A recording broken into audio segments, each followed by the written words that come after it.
உலகெங்கிலும் இருந்து இந்த நிகழ்வை பார்த்து கொண்டிருக்கின்ற சன் தொலைக்காட்சி நேயர்களுக்கு அன்பின் வணக்கம்.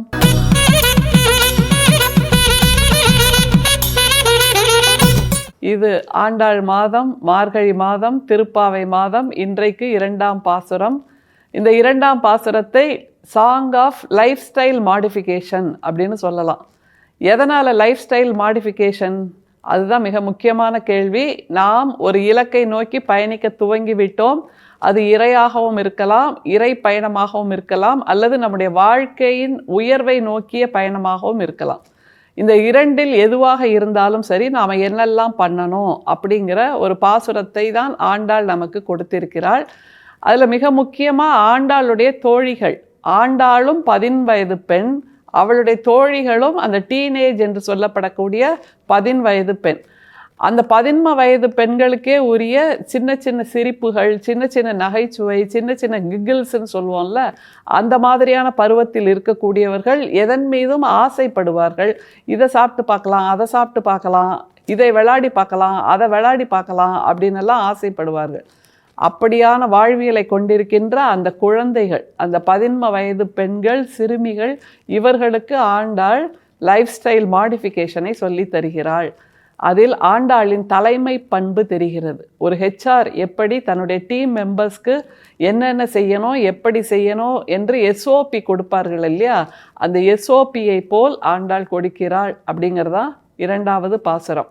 பாசுரத்தோடு ஒரு பயணம். வையத்து வாழ்வீர்கள் நாமும் நம் பாவைக்கு செய்யும் கிரிசைகள் கேளீரோ, பார்க்கடலுள் பையத்துயின்ற பரமன் அடிபாடி, நெய் உண்ணோம், பால் உண்ணோம், நாட்காலே நீராடி, மையிட்டு எழுதோம், மலரிட்டு நாம் முடியும், செய்யாதன செய்யோம், தீக்குறளை சென்று ஓதோம், ஐயமும் பிச்சையும் ஆம்தனையும் கைகாட்டி, உய்யுமாறு எண்ணி உகந்தேலோர் எம்பாவாய். ஸ்டாண்டர்ட் ஆப்பரேட்டிங் ப்ரொசீஜர் கைட்லைன்ஸ், அதுதான் எஸ்ஓபி அப்படின்னு நம்ம சொல்லுவோம். இது புதியதான இந்த மாடர்ன் உலகத்தில் கார்ப்பரேட் லைஃப்பில் சொல்லப்படுகின்ற வார்த்தை. ஆனால் இதையே தான் நம்முடைய முன்னோர்கள் என்னவாக மாற்றி வைத்திருந்தார்கள் என்றால், ஒரு விரதம் எடுக்கிறோம் என்றால் ஒரு 48 நாள் விரதம். அந்த 48 நாளும் நாட்காலே நீராடி, காலையில் அதிகாலையிலேயே எழுந்து நீராடி, வாயை கட்டி, வயிற்றை கட்டி, வார்த்தைகளையும் சேர்த்து கட்டி ஒரு கட்டுப்பாடான வாழ்க்கையை ஆரம்பிப்பாங்க இல்லையா. அப்படின்னா என்ன அர்த்தம்? ஒரு மண்டலம் இதை சாப்பிடுங்க அப்படின்னு மருத்துவர்கள் சொல்வார்கள். எது ஒன்றையும் 21 நாள் அல்லது 42 நாள் 48 நாள் பழக்கப்படுத்தி விட்டால் அதற்கப்புறம் வாழ்வியலாக அது மாறிவிடும். பழக்கம் வழக்கமாக மாறிவிடும், வழக்கம் ஒழுக்கமாக மாறிவிடும் என்பதைத்தான் ஆண்டாள் இந்த 2வது பாசுரத்தில் சொல்லி தர்றா. அதை தவிர ஐம்புலன்கள் இருக்குல்ல, மெய், வாய், கண், மூக்கு, செவி, அத்தனையிலும் மாற்றத்தை கொண்டு வர வேண்டும், அத்தனையிலும் மாடிஃபிகேஷன் கொண்டு வர வேண்டும் என்று எஸ்ஓபியை சொல்லுகின்ற 2வது பாசுரம். என்னெல்லாம் சொல்றான்னு பாருங்களேன். வையத்து வாழ்வீர்கள் நாமும் நம் பாவைக்கு செய்யும் கிரிசைகள் கேளீரோ. இந்த பாவை என்றால் பாவை நோன்பு என்று அர்த்தம். இந்த திருப்பாவை நோன்பு, மார்கழி மாத நோன்பு, ஆண்டாளின் நோன்பு மிக அழகான ஒரு நோன்பு.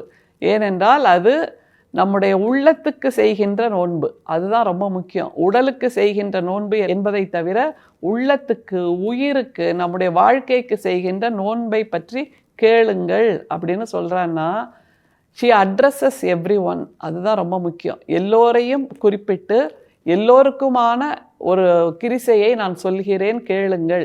அந்த எல்லோரையும் என்னும்போது உயர்ந்த பிறப்பில் பிறந்தவர்கள் நீங்கள் கேட்கணும், இல்லை தாழ்ந்த பிறப்பில் பிறப்பவர்கள் கேட்கக்கூடாது என்கின்ற பிரிவினை எல்லாம் ஆண்டாளிடம் இல்லை. வையத்து வாழ்வீர்கள், இந்த பூமியில் வாழ்ந்து கொண்டிருக்கின்ற எல்லோரும், அந்த எல்லோரும் என்று எல்லாரையும் அரவணைக்கின்ற all inclusive mind of Andal is explicit in this song. என்னவெல்லாம் சொல்றான்னு பாருங்களேன். பார்க்கடலுள் பையத்துயின்ற பரமன் அடிபாடி, அதன் மூலமாக வார்த்தைகள், பரமன் அடிபாடி என்னும் போது வார்த்தையை, வாயை, நாக்கை அல்லது தன்னுடைய சிந்தனை மூலமாக வரப்போகின்ற அந்த வார்த்தைகளின் சுத்தம், அதை சொல்கின்றாள். பரமன் அடிபாடும் போது, இலக்கை நோக்கி நாம் சிந்திக்கும் போது மிக உயர்ந்ததைத்தான் சிந்திப்போம். நான் ஒரு சிறு மலையை ஏற வேண்டும் என்றால் கூட நான் விறுவிறுன்னு ஏறணும், ரொம்ப ஸ்பீடாக ஏறணும், ரொம்ப தைரியமாக ஏறணும், உற்சாகமாக ஏறணும் என்பதாக பாசிட்டிவ் வைப்ரேஷனைத்தான் நாம் வைத்திருப்போம். அந்த பாசிட்டிவ் வைப் அதைத்தான் பரமன் அடிபாடி என்று முதல் கிரிசையை ஆரம்பிக்கிறார். இரண்டாவது கிரிசை என்னன்னு சொல்கிறா பாருங்க. நெய் உண்ணோம் பால் உண்ணோம். ஏன் நெய் உண்ணோம் பால் உண்ணோம்? அது ரொம்ப முக்கியம். ஏனென்றால் நாம் அத்தனை பேருமே நாக்கின் ருசிக்கு அடிமையானவர்கள். அந்த ருசிக்கு அடிமையானதால் என்ன செய்வோம்? வயிறு படைக்க சாப்பிட்டுட்டு சரி நாளைக்கு பார்த்துக்கலாம் என்பதாக ஒரு ப்ரொக்ராஸ்டினேஷன் வந்து சேரும். எல்லாவற்றையும் தள்ளி போடுகின்ற நிலைமை. அப்படி இருக்கக்கூடாது. இலக்கை நோக்கி பயணிப்பவர்கள், இலக்கை துரத்தி பிடிப்பவர்கள் எல்லோருமே பசி மறந்திருப்பார்கள், தூக்கம் மறந்திருப்பார்கள், வசதியான வாழ்க்கையை மறந்திருப்பார்கள், கம்ஃபர்ட் ஜோனை மறந்திருப்பார்கள். கிடைக்கிறத சாப்பிட்டுட்டு, கிடைக்கிற இடத்துல தூங்கிட்டு, கிடைக்கிற இடத்துல என்னவெல்லாம் முடியுமோ அதை மட்டும் செய்துவிட்டு தன்னுடைய வாழ்க்கை இலக்கை துரத்தி பிடித்து கொண்டிருப்பவர்களால் தான் இந்த உலகம் அழகாகிறது என்பதை ஆண்டாள் சொல்லித் தருகிறார். மீண்டும் நினைவுபடுத்துகிறோம், இந்த இலக்கு அல்லது இறை பயணம், அதை பற்றிய தேடல் என்பது உள்ளங்கை புறங்கையை போன்றது. இறை தேடல் என்பதாக திருப்பாவையை எடுத்துக்கொள்ளலாம், அல்லது இலக்கினை தேடல் என்பதாகவும் திருப்பாவையை எடுத்துக்கொள்ளலாம். ஆண்டாளை வெறுமே தெய்வீக பெட்டகத்தில் வைத்து பூட்டிவிட்டால் வருங்கால இளைஞர்கள், இனிமேல் வர இருக்கின்ற AI என்ற செயற்கை நுண்ணறிவு இளைஞர்கள், அவர்களுக்கானவளாக ஆண்டாள் இல்லாமல் போய்விடக்கூடும். எனவே ஆண்டாள் எப்படி நவீன பெண்ணாகவும் இருக்கிறாள், கார்ப்பரேட் பெண்ணாகவும் இருக்கிறாள் என்று கூடுதலாக அந்த சிந்தனையையும் நாம் சேர்த்து பார்த்து கொண்டே வர வேண்டும். எனவே நெய்யுண்ணோம் பாலுண்ணோம் என்று ஐம்புலன்களில் ஒரு நாக்கு ருசியை மறக்க சொல்கிறார். அடுத்த தேவை என்னன்னு பாருங்க. நாட்காலே நீராடி. ஏன் அதிகாலையிலேயே எழுந்து குளிக்கணும், எழுந்து நீராடணும் என்றால், அதிகாலையில் மற்ற உயிரினங்கள் எழுந்திருக்காத நிலையில் நாம் எழுந்து விட்டோம், நாம் எழுந்து நீராடி விட்டோம் என்றால் அப்போது பூமியில் நிறைந்திருக்கின்ற அந்த சுத்தமான காற்று, சுத்தமான வெளிச்சம், சுத்தமான சிந்தனைகள் எல்லாவற்றையும் நம்மால் ஸ்வீகரித்து விட முடியும். அதனால்தான் 42 நாள், 48 நாள், 46 நாள் என்று மண்டலமாக பூசை செய்பவர்கள், அல்லது மருந்து எடுத்துக்கொள்பவர்கள், அல்லது யாகம் செய்பவர்கள், அல்லது ஒரு விரதம் இருப்பவர்கள் ஒரு மண்டலம் என்று சொல்கிறார்கள் என்றால் டிடாக்சிங் பீரியட் அதுதான். எனவே அந்த டிடாக்சிங் பீரியடை தாண்டியும் அதே போன்ற வாழ்க்கையை நாம் பெற வேண்டும் என்பதனால்தான் நாட்காலே நீராடி என்பதை இப்போது ஆரம்பிச்சிடு அப்படின்னு ஆண்டாள் சொல்கிறார். சரி, அது ஐம்புலனில் ஒன்றாக இருக்கக்கூடிய மெய்க்கான ஒரு கிரிசை ஆகிறது. அடுத்த கிரிசை பாருங்க. மையிட்டு எழுதோம் மலரிட்டு நாம் முடியும்.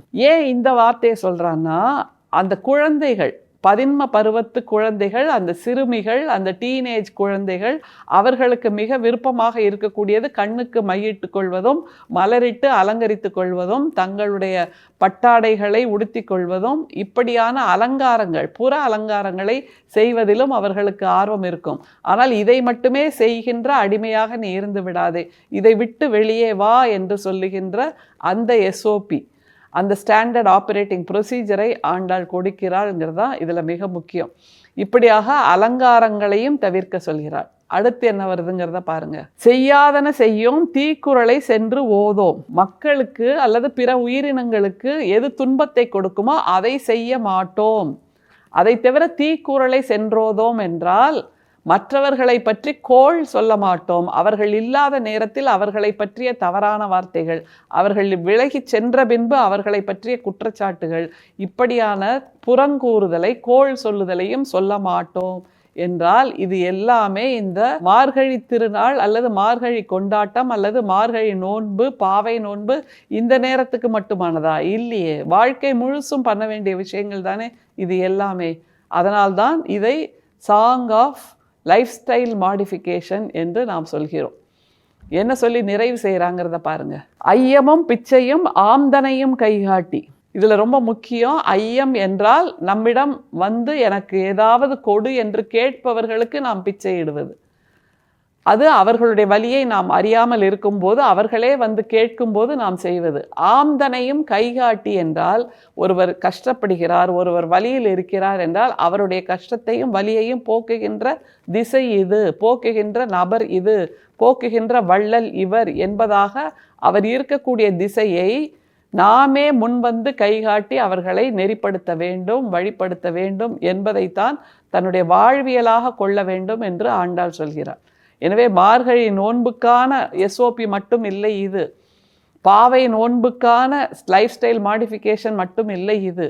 இதை இந்த மாதத்தில் செய்ய துவங்கிவிட்டால் வாழ்நாள் முழுக்க நாம் இப்படித்தான் இருப்போம் என்பதை ஆண்டாள் அழகாக சொல்லித் தருகிறாள். அந்த தன்னுடைய தோழிகளுக்கு 11 வயது சிறுமிகளுக்கு. நகரும் நந்தவனமாக இருக்கிறார்கள், நகரும் பூச்செண்டாக இருக்கிறார்கள், நகரும் வண்ணத்து பூச்சிகளாக இருக்கிறார்கள் இந்த சிறுமிகள். அவர்களிடம் லைஃப் ஸ்டைல் மாடிஃபிகேஷனை சொல்லித் தருகின்ற தலைவியாக ஆண்டாள் இருக்கிறாள். நிறைவு செய்கின்ற வரியை பாருங்க. ஐயமும் பிச்சையும் ஆந்தனையும் கைகாட்டி உய்யுமாறு எண்ணி உகந்தேலோர் எம்பாவாய். இதையெல்லாம் செய்தால் இந்த மார்கழி நோன்பை நாம் நோர்க்கின்ற இந்த காலத்துக்குள்ளேயே நாம் உய்வை எய்து விடுவோம் என்று ஆணித்தரமாக சொல்லித் தருகிறாள் என்றால், ஒரு குழந்தையின் கையை பிடித்து அம்மா சொல்லித் தருவதை போன்ற ஒரு பாசுரத்தை ஆண்டாள் நமக்கு கொடுத்திருக்கிறாள். மிக அழகான ஒரு பாசுரம். நாளை மீண்டும் ஒரு பாசுரத்தோடு சந்திப்போம். இது ஆண்டாள் மாதம், திருப்பாவை மாதம், மார்கழி மாதம். உகந்தேலோர் எம்பாவாய். நன்றி. மீண்டும் சந்திப்போம். வணக்கம்.